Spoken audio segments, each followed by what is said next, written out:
반갑습니다. 네, 우리가 이제 5월 한 달에는 이 가정과 관련된 그런 일들이 많이 있습니다. 우리 어린이날도 있고 또 다음 주에는 어버이 주일도 있고요. 또 그리고 부부의 날도 있습니다. 이렇게 5월은 가정에 대해서 돌아볼 수 있는 특별한 시기이기도 합니다. 그런 가운데 우리가 말씀 가운데 또 가정을 돌아보면서 특별히 오늘은 어린이 또 자녀에 대한 말씀을 함께 살펴보고자 합니다. 오늘 본문의 말씀은 예수님께서 예루살렘으로 가실 때 있었던 일입니다. 예수님께서 갈릴리 사역을 이제 마무리 짓고 예루살렘으로 가십니다. 제자들은 예수님께서 왕이 되실 것을 기대하고 있고 또 많은 사람들도 또 그것을 바라고 있습니다. 그러니 가는 곳마다 사람들이 몰려오기 시작합니다. 물론 그 중에는 병을 고치려는 사람들, 또 좋은 말씀을 들으려는 사람들도 있겠지만 또 예수님과 또 사귀어서 한 자리 미리 받아 놓으려는 그런 자들도 있을 것입니다. 또 유명하시다고 하니 나도 좀 알았으면 좋겠다, 그런 이들도 있었을 것입니다. 아무튼 가면 갈수록 또 갈릴리에서 만났던 사람들과는 또 차원이 달라졌을 것입니다. 연약하고 또 병든 사람들, 또 그런 사람들을 만나다가 예루살렘으로 가까이 가면 갈수록 또 지역의 유지들, 또 지위가 있는 사람들, 거물들, 그런 사람들이 나와왔을 것입니다. 그런데 제자들은 그 틈에서 사람들을 또 구분했을 겁니다. 많은 사람들이 오면 그 사람들을 다 만날 수 없습니다. 정해진 일정을 맞추기가 쉽지 않을 겁니다. 그러면 사람들을 줄을 세워야 됩니다. 누구를 만날지 정해야 됩니다. 그러면 어떻게 구분할 수가 있겠습니까? 여기에 측근이 개입을 하게 됩니다. 문고리 권력이 개입을 하게 됩니다. 예수님의 의도와 상관이 없이 이 자리 가운데 또 예수님을 만나는 사람들이 제자들의 통제를 받게 되는 겁니다. 근데 사단이 벌어지게 됩니다. 사람들이 어린아이를 데리고 오면서 사건이 벌어지게 된 겁니다. 제자들이 저들을 꾸짖은 것이죠. 어느 안전이라고 감히 어린이를 데려왔냐는 겁니다. 아니, 우리로서는 약간 의아한 부분이 있습니다. 아니, 뭐 데려올 수도 있지, 그걸 가지고 왜 이렇게 화를 내는가, 그렇게 생각을 할 수 있습니다. 거절하면 되는데 제자들이 그들을 꾸짖습니다. 아마도 데려온 부모에게, 아마도 아이를 품고 온 어머니일 수도 있고 또 아버지일 수도 있을 것입니다. 그들에게 화를 내는 겁니다. 그들은 예수님께서 만져주시기를 기대했습니다. 축복해 주시기를 바랬습니다. 근데 제자들은 이런 사람들을 받을 여유가 없었던 것이죠. 그들 앞에 놓인 또 예루살렘, 또 앞으로 장차 예수님께서 왕이 되셔야 되는데 지금 거사를 논해야 될 이 시점에, 또 중요한 인물들을 만나야 되는 이 시점에 이런 것들 할 시간이 없다는 겁니다. 사역에 도움이 되지 않는 아이들, 이런 자들은 밀려날 수밖에 없습니다. 하다못해 세상에서도 마찬가지입니다. 약장수들의 첫 번째 멘트가 뭡니까? 네, 애들은 가라는 거죠. 네, 애들은 왜 가라고 합니까? 네, 약을 안 사니까요. 돈이 안 되니까 하는 거죠. 사실 여기 이제 언덕을 내려가면은 무슨 홍보관이라고 있습니다. 저도 이제 지나가다가 홍보관이라고 하길래 뭘 홍보하나 싶어서 내려갔는데요. 뭐 약장수 그룹인 것 같습니다. 그런데 거기 뭘 파는지 어떻게 파는지 되게 궁금해서 들어가려고 하는데 들어갈 수가 없었습니다. 69세 미만은 못 들어간다는 겁니다. 붙어져 있습니다. 예, 거기에 따르면 여기 계신 분들 대부분이 애들에 속합니다. 애들은 가라는 거죠. 사지 않을 사람들, 쓸모없는 사람들, 그렇게 이런 사람들은 만나고 싶지 않다는 겁니다. 이것이 세상의 방식입니다. 제자들도 사실은 유별나다기보다는 그러했다는 겁니다. 만날 사람들이 워낙 많기 때문에 또 그들의 필요에 따라 도움이 될 만한 사람들, 그들과 함께하고 싶었던 것입니다. 근데 이런 제자들에게 오늘 예수님께서 분노하십니다. 우리 14절 말씀을 같이 한번 읽어보겠습니다. 예수께서 보시고 노하시어 이르시되 어린아이들이 내게 오는 것을 용납하고 금하지 말라. 하나님 나라가 이런 자의 것이니라. 아멘. 예수님께서 노하셨다라는 표현을 쓰고 있습니다. 성경에서 예수님의 감정 표현이 그렇게 많이 나오지 않습니다. 예수님께서 제자들이 배신했다고 막 화를 내시고 막 소리치시면서 막 물건 집어 던지시고 그렇게 하셨습니까? 그렇게 하지 않으셨습니다. 예수님께서 사역을 하시면서 감정을 드러내신 장면들이 그리 많지는 않는 것 같습니다. 가버나움에서 완악한 자들에 대해서 또 화를 내신 적이 있고, 또 장사꾼의 소굴, 강도의 소굴이 되어버린 성전에서 또 그 의분을 드러내신 적이 있는데, 오늘 본문의 말씀 가운데 이런 감정을 표현을 하고 있습니다. 보통 일이 아니라는 것이죠. 지금 제자들이 벌이고 있는 일이 정말 잘못되었다는 것을 말씀을 하고 있습니다. 예수님은 제자들에게 화가 났습니다. 그들이 하나님 나라를 오해했기 때문입니다. 이제 3년간의 사역을 마무리하고 이제 끝나는 시점에 와 있는데도 그들은 하나님 나라를 제대로 이해하지 못하고 있기 때문에 그렇습니다. 예수님이 보시기에 어린아이들을 그렇게 대해서는 안 된다는 것이죠. 하나님 나라의 소중한 존재들을 그렇게 함부로 대해서는 안 된다. 주님께서는 말씀을 하고 계십니다. 사실 이러한 것들이 오늘 우리에게는 어색하지 않습니다. 근데 그 시대를 생각하면은 이 말씀은 특별한 말씀이 됩니다. 오늘날에는 아이들과 하는 것이 좋은 이미지를 만드는데 도움이 됩니다. 그래서 정치인들이 화보 사진을 찍으면 어떤 사진을 찍습니까? 네, 아이들을 안고 있는 사진, 뭐 젊은이들과 함께 청바지 입고, 청바지를 입어야 됩니다. 그래야 젊어 보입니다. 그런 사진들을 찍습니다. 왜 그렇겠습니까? 그렇게 아이들이 소중한 존재, 보호받을 존재, 그들과 함께하는 나는 좋은 사람, 이런 이미지를 하고 싶은 것이죠. 오늘날은 가정에서도 누가 중심입니까? 아이가 중심입니다. 네, 어디 밖에 나갈 때 누구를 중심으로 메뉴를 결정합니까? 네, 아이를 중심으로 결정하게 됩니다. 물론 이제 아이 핑계로 외식해서 부모님들 먹고 싶은 건 먹을 때 있습니다. 뭐 아이 핑계로 나가서 아구찜을 다 먹는다든지, 네, 이런 것들 먹을 때가 있습니다. 그렇지만 우리의 모임에, 가정에 있어서 오늘날에는 아이들이 중심이 되는 것이죠. 그런데 예수님 당시에, 초대교회 당시에는 그런 시대가 아니었던 겁니다. 그저 아이들은 재산에 불과했습니다.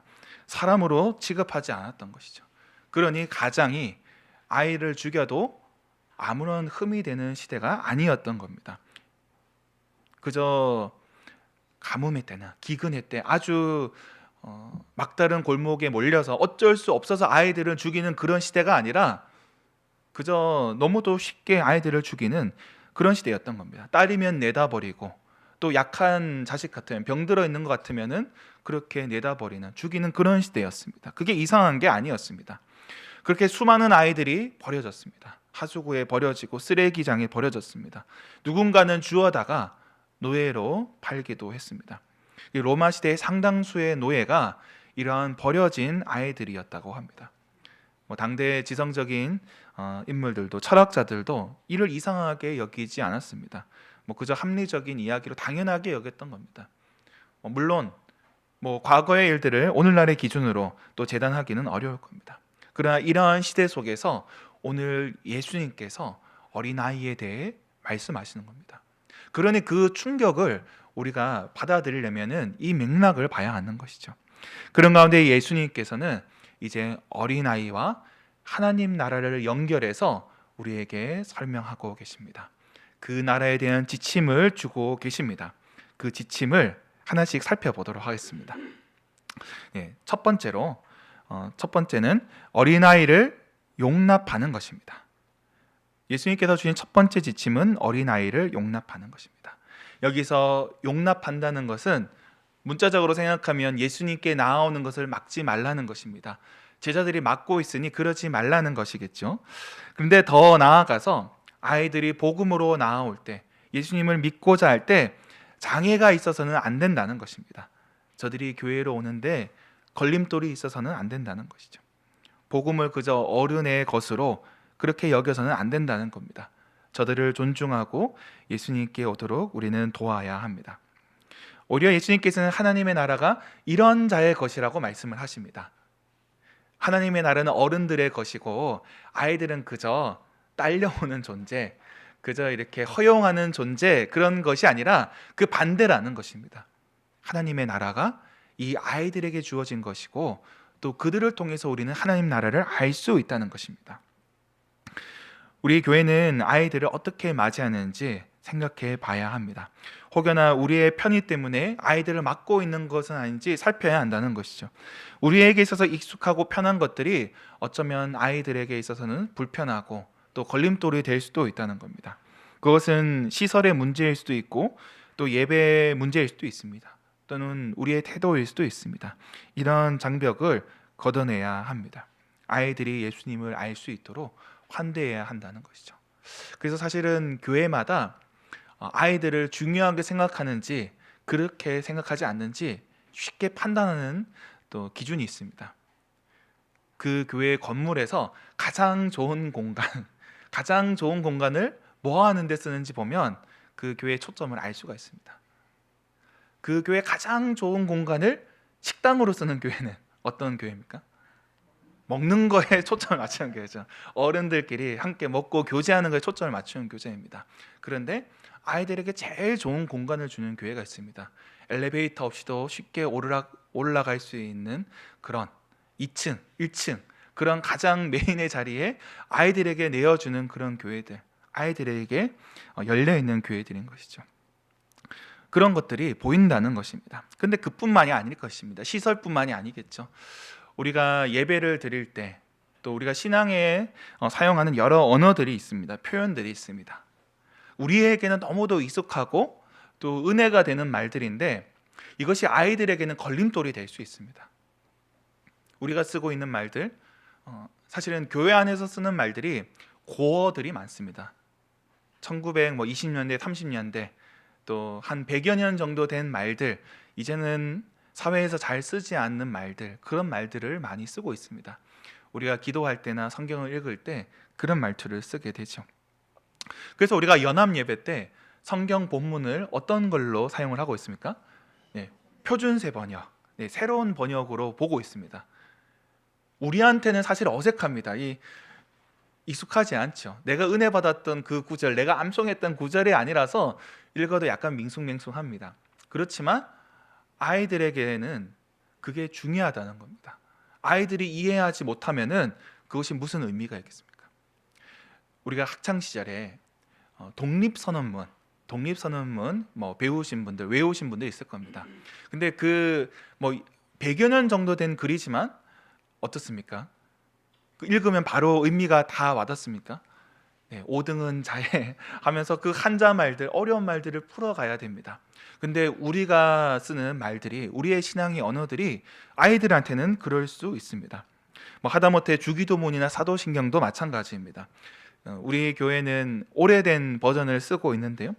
우리 장년 세대에게는 이것이 익숙하지만 그러나 우리 아이들에게는 그것이 어색할 수 있다는 겁니다. 물론 우리 교회도 이런 것들 바꿔 나갈 겁니다.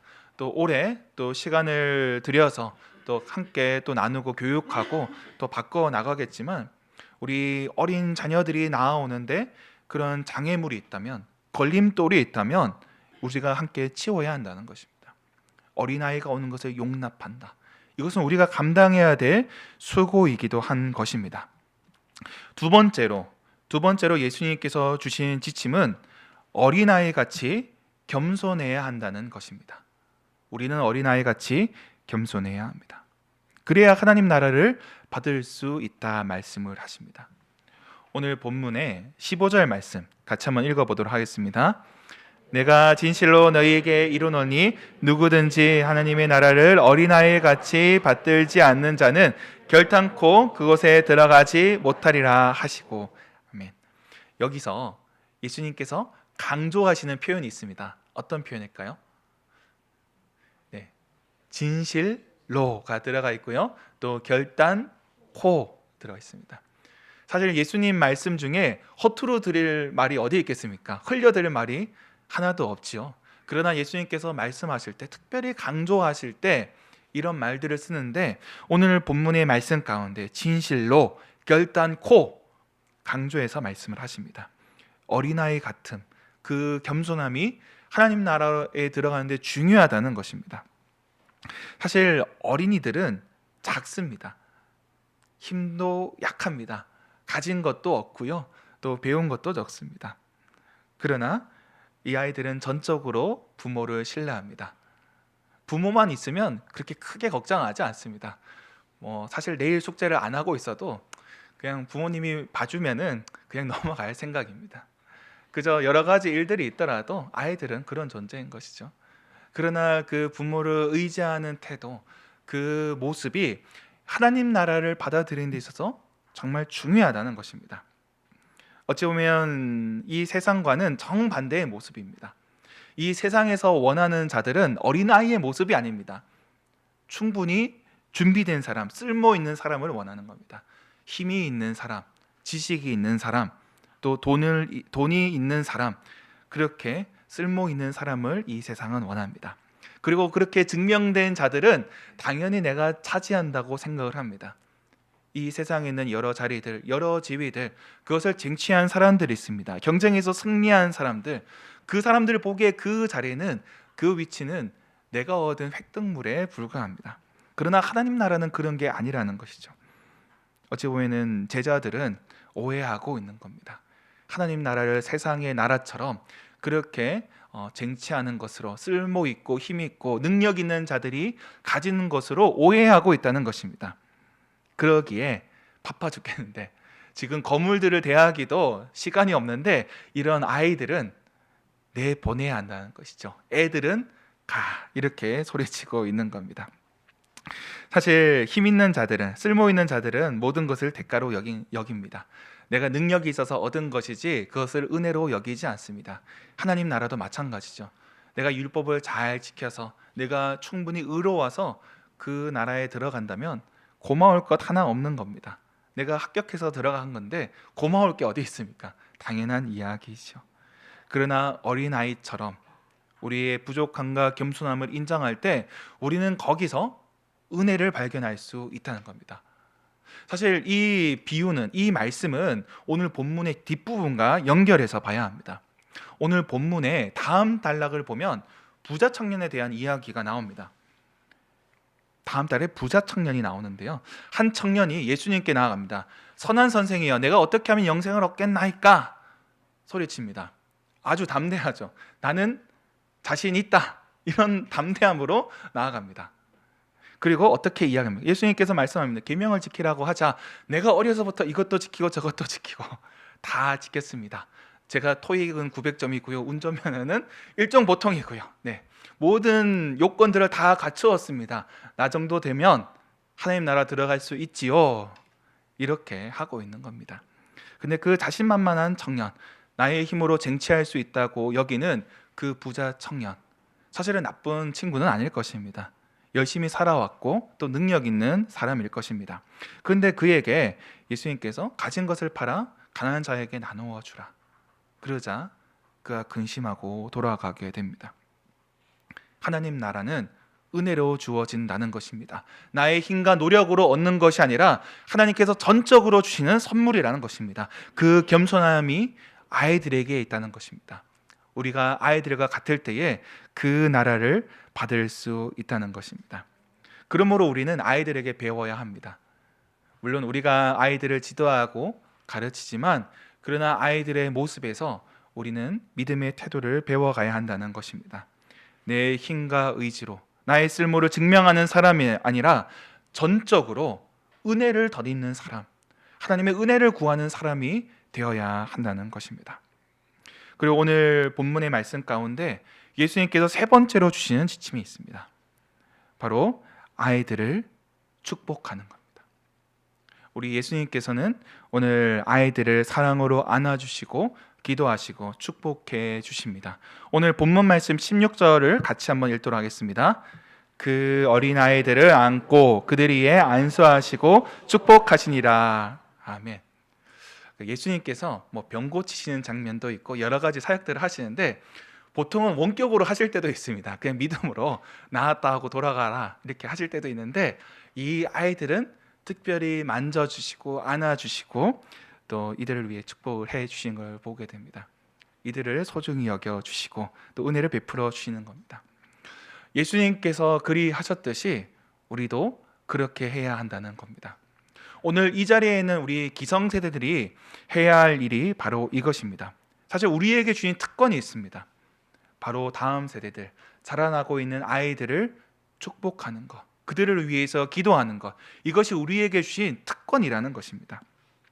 저 어린 영혼들의 그 심령에 하나님의 말씀이 새겨지게 된다면, 하나님의 사랑이 심겨지게 된다면, 저들에게 복을 빌어주게 된다면 저들이 어떻게 자라게 될지 우리는 기대하게 된다는 것입니다. 물론 지금 당장은 아이들이 연약해 보이고 또 엉뚱해 보입니다. 또 어리석은 말을 할 수 있습니다.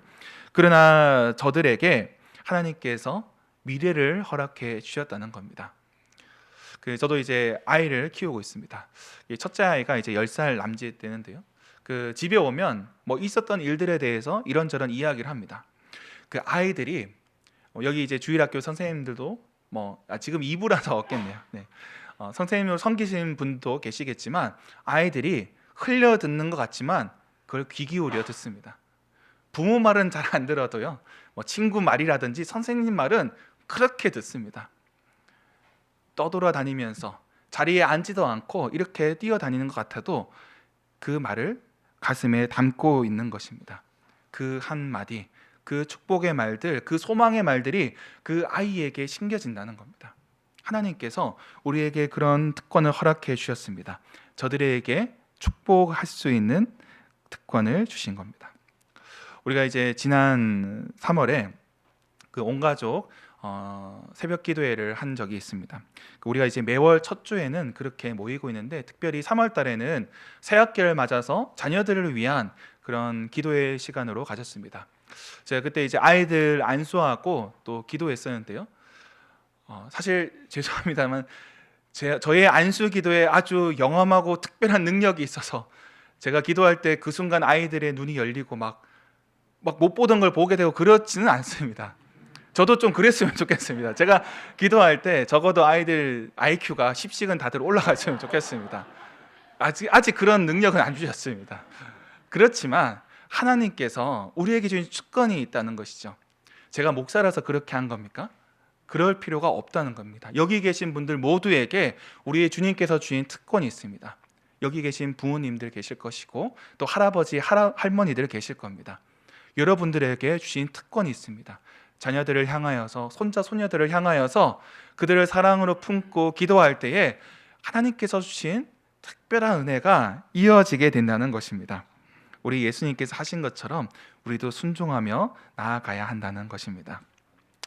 우리가 저들을 축복할 때, 또 저들을 존중할 때 하나님의 역사가 나타나게 된다는 것입니다. 사실 우리가 쓰는 말 중에 이 어린이란 말, 이 어린이란 말은 원래 있던 말이 아닙니다. 만들어진 말입니다. 누가 만들었습니까? 네, 방정환 선생이 만들었습니다. 100여년 남짓밖에 안 된 말입니다. 원래 아이들을 부를 때는 어린이란 말이 없다 보니 그냥 멸칭에 가깝게 불렀습니다. 그저 아들, 놈, 딸, 예, 네, 제가 하지 않았습니다. 애, 새, 이런 식으로. 네, 옛날 어르신들, 그러니까 아이들을 부르는 그런 호칭들이 너무 멸칭이다 보니 이 방정환 선생이 마음이 아팠던 것이죠. 그래서 어떻게 하면 아이들을 존중할 수 있을까, 아이들을 다르게 부를 수 있을까 하면서 찾은 말이 어린이란 말이었습니다. 우리가 이제 젊은이란 말도 있고 늙은이란 말도 있습니다. 근데 젊은이, 이 말 어떻습니까? 정중하게 부를 때 씁니다. 네, 누군가를 부를 때, 젊은 사람을 부를 때 젊은이라고 부릅니다. 근데 우리가 아직 사람을 부를 때, 아이를 부를 때 어린이 이렇게 부릅니까? 그렇게 하지는 않습니다. 아직 이 말이 생긴 지 얼마 안 돼서 우리가 글로는 익숙한데 입말로는 익숙하지 않는 겁니다. 근데 이 존중하는 말, 이 말이 소중하다는 겁니다. 우리가 호칭뿐만이 아니라 우리가 아이들을 축복하고 또 그 아이들을 존중하게 될 때에 우리는 오늘 예수님께서 하신 것처럼 예수님의 하신 일들을 따라갈 수 있다는 겁니다. 사실 초대교회는 이러한 예수님의 말씀에 순종했습니다. 앞서 말씀드렸지만 그 당대의 문화와는 너무도 다른 점이 여기 있다는 겁니다. 그 시대에 아이들이 아무렇게나 버려지고 또 그렇게 아이들을 죽이던 그 시대 가운데 초대교회는 이를 거부했습니다. 아이들을 살려야 한다고 생각했습니다. 그래서 교회는 영아 유기, 영아 살해를 반대했습니다. 한 영혼 한 영혼 살렸던 것이죠. 물론 오늘날에도 버려지는 아이들이 있고 또 그 아이들을 위한 베이비 박스가 있습니다. 근데 이게 오늘날에만 생긴 게 아니라 2000년 전에도 있었던 겁니다. 그 버려진 아이들, 또 교회가 돌보고 키웠던 것입니다. 그렇게 살리려고 했던 것입니다. 그리고 초대교회는 너무도 쉽게 아이를 죽이는 세상 속에서 아이를 살리려고 애를 썼고, 그 흐름 중에 하나가 유아 세례입니다.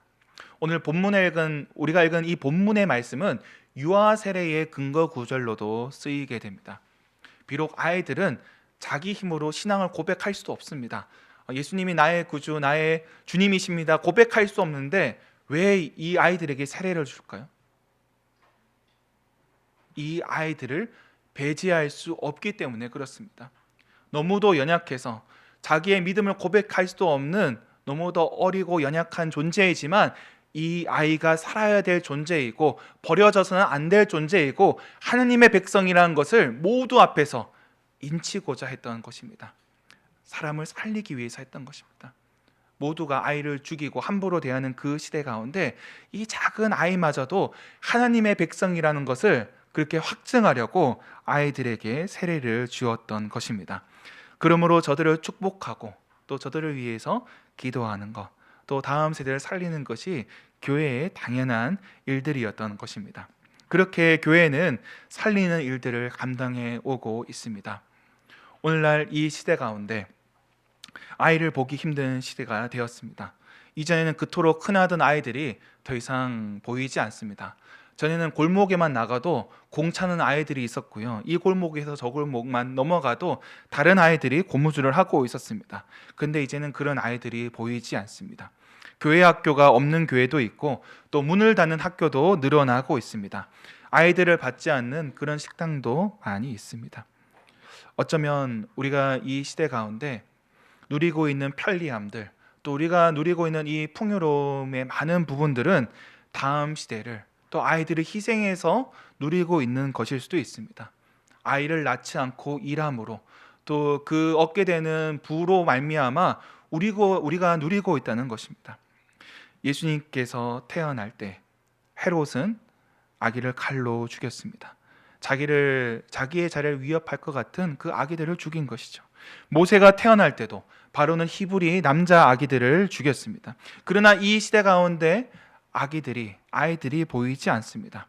물론 칼로 죽이지는 않을 겁니다. 그러나 눈에 보이지 않는 방식으로, 세련된 방식으로, 또 자본의 논리로 그렇게 아이들이 사라져 가고 있는 것입니다. 그런 가운데 오늘 제자들에게 주신 말씀, 또 초대교회가 행해왔던 그 모든 것들이 오늘 우리에게도 동일하게 감당해야 될 사명인 것입니다. 사랑하는 성도 여러분, 이제는 아이를 낳고 또 키우는 것, 또 그들을 축복하는 것이 특별한 시대가 되었습니다. 물론 다행히 우리 교회에는 아이들이 많이 있습니다. 오늘 예배가 마치고 나면은 우당탕탕하면서 이 2층과 3층을 오르락 내리락 하는 아이들을 보게 될 것입니다.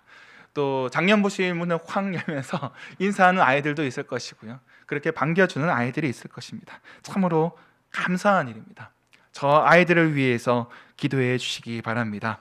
저들을 모습을 통하여서 우리는 하나님 나라를 배우게 될 것입니다.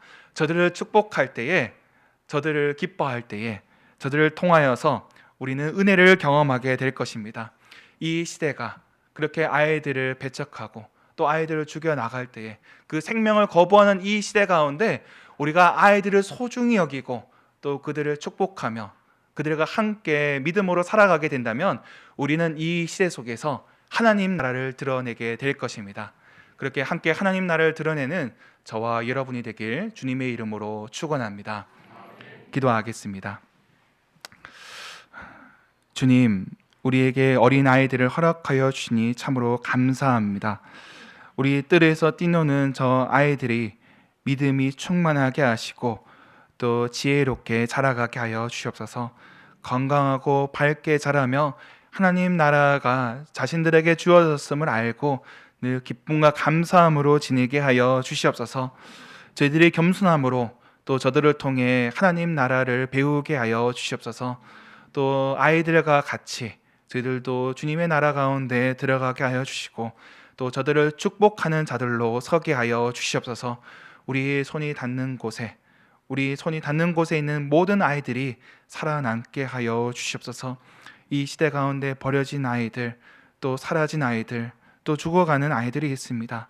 우리의 욕망으로 밀려난 그 아이들 주님께서 긍휼히 여겨 주시고 그 아이들이 희생되지 않게 하여 주시옵소서. 생명이 충만한 이 시대가 되게 하여 주시옵소서. 감사드리며 예수님의 이름으로 기도드립니다. 아멘.